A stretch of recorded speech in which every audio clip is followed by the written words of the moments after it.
कभी सोचा है कि आज जिन स्मार्ट सिटी की हम बात करते हैं उसका आइडिया हजारों साल पुराना हो सकता है। आज हम वक्त में पीछे चलेंगे और एक ऐसी कमाल की सभ्यता को जानेंगे जिसने शहरी प्लानिंग में महारत हासिल कर ली थी। हाँ, सुनने में थोड़ा अजीब लगता है ना? पर यही वो सवाल है जो आज के हमारे इस पूरे विश्लेषण की जड़ है। क्या यह सच में हो सकता है कि आज के चमचमाते शहरों का जो ब्लूप्रिंट है वो 5000 साल पहले सिंधु घाटी में ही तैयार हो गया था? चलिए इस रहस्य से पर्दा उठाते हैं। तो सवाल ये है कि इतनी कमाल की सिविलाइजेशन आखिर गई कहां? कैसे वो वक्त की धूल में खो गई और फिर मॉडर्न जमाने में उसे वापस कैसे खोजा गया? आइए इसकी कहानी को परत दर परत समझते हैं। जरा इस टाइमलाइन पर नजर डालते हैं। सोचिए 2600 ईसा पूर्व, मतलब आज से लगभग 4500 साल पहले ये सिविलाइजेशन अपने पीक पर थी। लेकिन फिर 1900 ईसा पूर्व के आसपास ये रहस्यमयी तरीके से खत्म हो गई और फिर करीब करीब 4000 सालों तक ये दुनिया की नजरों से ओझल रही, जब तक कि 1921 और 1922 में हड़प्पा और मोहनजोदड़ो को फिर से खोज नहीं लिया गया। और हाँ, ये कोई छोटा मोटा गांव नहीं था। हम बात कर रहे हैं एक बहुत बड़े एरिया की जो आज के इंडिया और पाकिस्तान तक फैला हुआ था। इसी वजह से ये उस जमाने की सबसे बड़ी और सबसे ऑर्गेनाइज सभ्यताओं में से एक मानी जाती है। चलिए अब उन सबूतों पर नजर डालते हैं जो इस सभ्यता को प्राचीन स्मार्ट सिटी का दर्जा देते हैं, और यकीन मानिए ये बहुत कमाल के हैं। तो इनकी सबसे बड़ी खासियत क्या थी?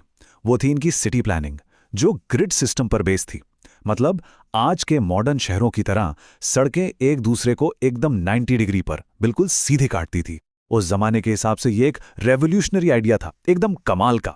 और बात सिर्फ सड़कों की नहीं थी। सोचिए, हर घर में अपना बाथरूम और गंदे पानी को निकालने के लिए कवर्ड नालियों का एक पूरा नेटवर्क। इससे पता चलता है कि वो लोग साफ सफाई और सिस्टम को कितनी अहमियत देते थे। मोहनजोदड़ो का ग्रेट बाथ तो इनकी इंजीनियरिंग का एक शानदार नमूना है। ये सिर्फ एक बड़ा सा स्विमिंग पूल नहीं था। माना जाता है कि इसका इस्तेमाल खास धार्मिक मौक़ों पर होता था। ये दिखाता है कि पानी उनके कल्चर में कितना जरूरी था। अब जरा इनके इकोनॉमिक पावर को देखिए। लोथल में मिला है दुनिया का सबसे पुराना माना जाने वाला डॉकयार्ड, मतलब एक बंदरगाह। इसी के जरिए वो मेसोपोटामिया जैसी दूर दराज की सभ्यताओं से ट्रेड करते थे, जिससे उनका व्यापार खूब फलता फूलता था। और धौलावीरा में तो उनकी दूर की सोच का एक और सबूत मिलता है। पानी को बचाने और मैनेज करने का एक ऐसा कमाल का सिस्टम जिसमें बड़े बड़े तालाब बनाए गए थे। ये वो चैलेंज है जिससे आज भी दुनिया के कई बड़े शहर जूझ रहे हैं। तो ये शहर तो बड़े शानदार थे, लेकिन इन्हें बनाने वाले लोग कौन थे? उनकी रोज की जिंदगी कैसी थी? चलिए अब जरा उनके समाज और इकोनॉमी को समझते हैं। यहाँ एक और बहुत ही दिलचस्प बात पता चलती है। सिंधु घाटी के लोग ही दुनिया में पहले थे जिन्होंने कपास उगाया और उससे कपड़ा बुना। सोचिए, कॉटन का इस्तेमाल सबसे पहले यहीं शुरू हुआ। उनके इनोवेशन और स्किल का एक और बेहतरीन उदाहरण है ये।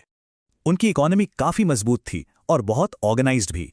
एक तरफ खेतीबाड़ी थी तो दूसरी तरफ पॉटरी और मेटल का काम भी खूब होता था। और ट्रेड में तो वो कमाल थे। बाकायदा स्टैंडर्डाइज्ड वजन और माप का इस्तेमाल करते थे, मतलब सब कुछ सिस्टम से। उनके व्यापारिक रिश्ते मेसोपोटामिया तक फैले थे। कल्चर की बात करें तो वो प्रकृति और एक मदर गॉडेस, मतलब मातृ देवी की पूजा करते थे। उनकी सील्स यानी मोहरें, जैसे कि ये फेमस पशुपति सील, उनकी मान्यताओं के बारे में कुछ बताती हैं। लेकिन जो सबसे बड़ा रहस्य है वो है उनकी लिखावट, उनकी स्क्रिप्ट, जिससे आज तक कोई भी पढ़ नहीं पाया है। लेकिन फिर वही सबसे बड़ा सवाल, अगर ये सिविलाइजेशन इतनी एडवांस थी तो आखिर हुआ क्या इसका? ये अचानक से गायब कैसे हो गई? यही वो सवाल है जो सिंधु घाटी सभ्यता से जुड़ा सबसे बड़ा रहस्य है। एक सिविलाइजेशन जो इतनी कामयाब थी, इतनी ऑर्गेनाइज थी, आखिर उसका अंत कैसे हुआ? देखिए, पहले एक थ्योरी थी कि आर्यों ने हमला करके इसे खत्म कर दिया, लेकिन अब ज्यादातर एक्सपर्ट्स इस बात को नहीं मानते। आज जो सबूत मिलते हैं वो इशारा करते हैं क्लाइमेट चेंज की तरफ। हो सकता है नदियों ने अपना रास्ता बदल लिया हो, या फिर कोई भयानक बाढ़ आई हो। उन्हें अपने जमाने का सिलिकॉन वैली कहना बिल्कुल भी गलत नहीं होगा। जैसे आज सिलिकॉन वैली इनोवेशन का सेंटर है, वैसे ही सिंधु घाटी ने शहरी जीवन का भविष्य तय किया था। लेकिन उनके अचानक गायब हो जाने की कहानी हमें यह भी सोचने पे मजबूर करती है कि सबसे एडवांस समाज भी कुदरत के सामने कितने नाजुक हो सकते हैं। तो भले ही सिंधु घाटी सभ्यता खत्म हो गई हो, लेकिन उनकी विरासत आज भी हमारे शहरों की नींव में जिंदा है। उनका बनाया हुआ वो ब्लूप्रिंट, वो शहरी प्लानिंग के आइडियाज आज भी हमारे जीने के तरीके को प्रभावित करते हैं। उनकी कहानी खत्म हो चुकी है, पर उनका असर आज भी बाकी है ना सोचने वाली बात।